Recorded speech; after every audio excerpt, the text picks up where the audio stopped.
How's it going, everyone? Thanks for the birthday wishes. There were a couple people that remembered from my previous videos that it was my birthday today, and it indeed is.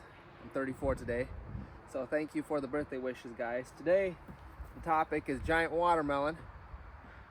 This is the record watermelon I've ever grown. Weighed it about a week ago at 120 pounds. Just curious if it's still putting on weight or if it's ripening. So I'm gonna try to weigh it today. Let's see. Let's see if I can do this with one hand here. You're gonna have to take my word for it, because I don't know if I'll have enough time to bring the camera around. Oh, it is. That's 129 pounds. Can you see that? Upside down.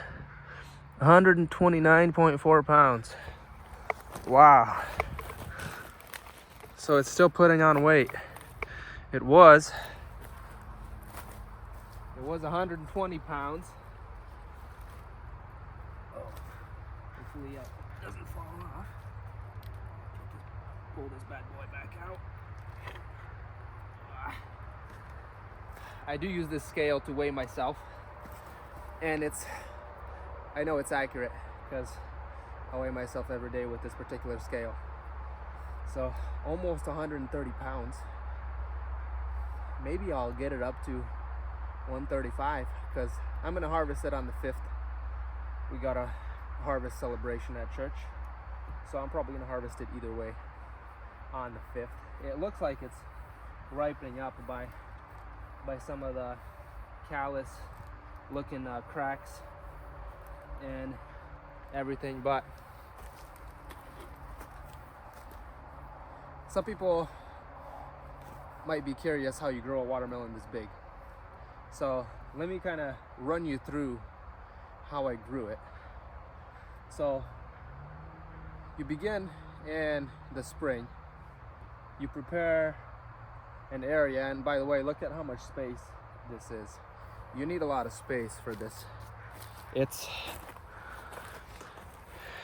This is like 20 by 20 area here. And this is after I have pruned a lot of this area already. And you prepare the hole.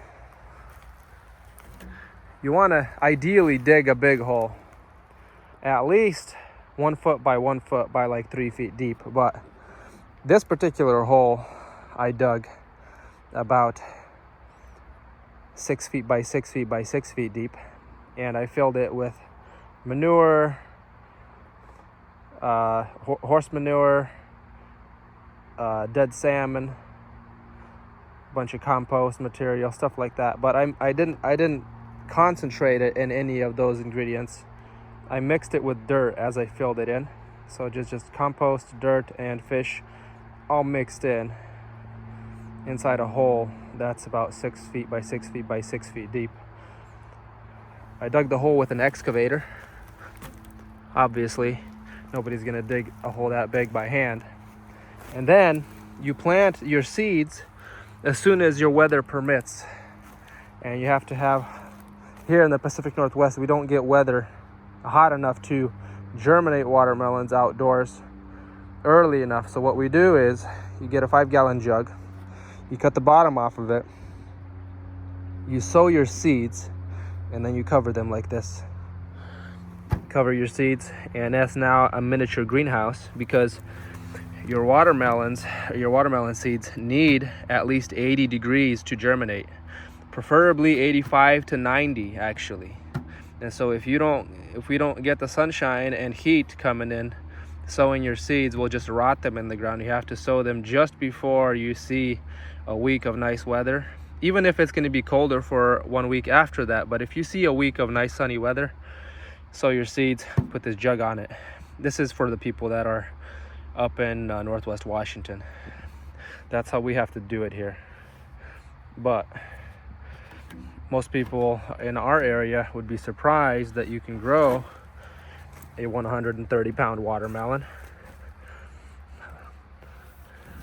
I mean, most people are surprised we grow 50-pound watermelons. We grew them every single year. But the reason why this one's so big is you thin out every other melon and you only leave one. Rule of the giant pumpkin.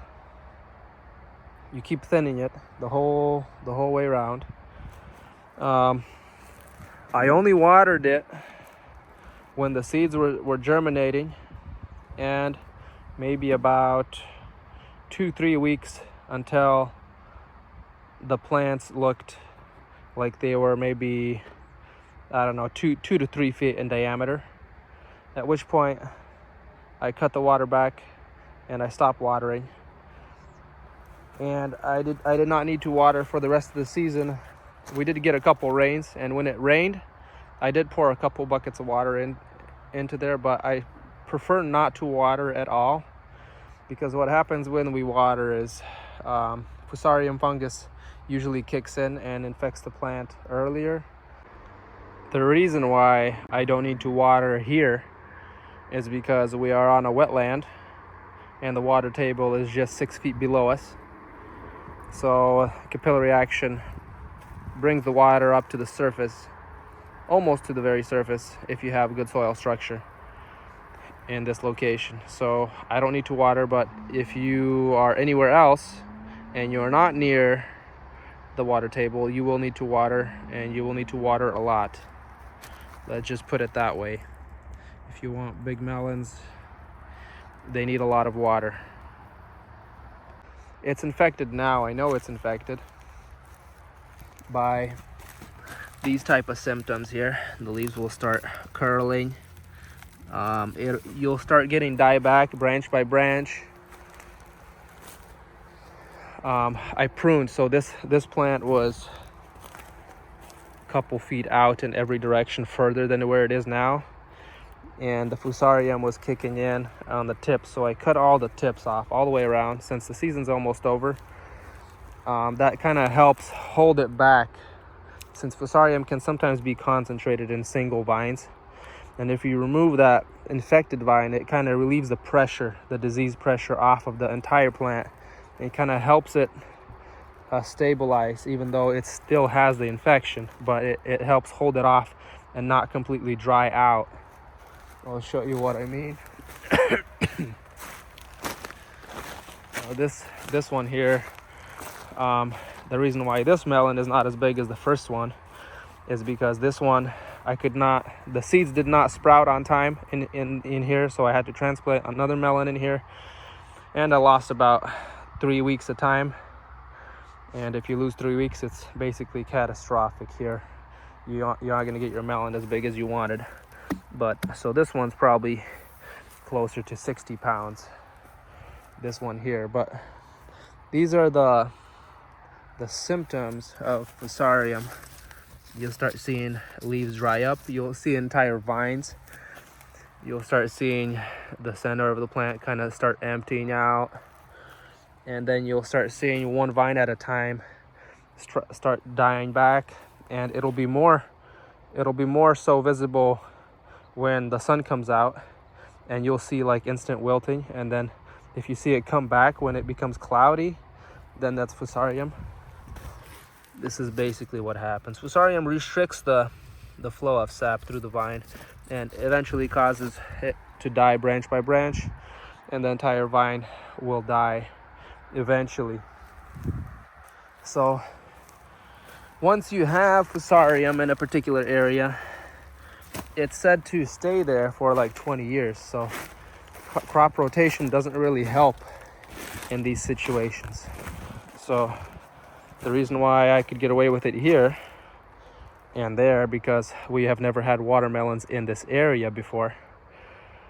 And so it was Fusarium free, but obviously somehow it gets transferred, it still gets infected. Sometimes it gets into the seed, and sometimes you'd be planting the Fusarium directly into the ground.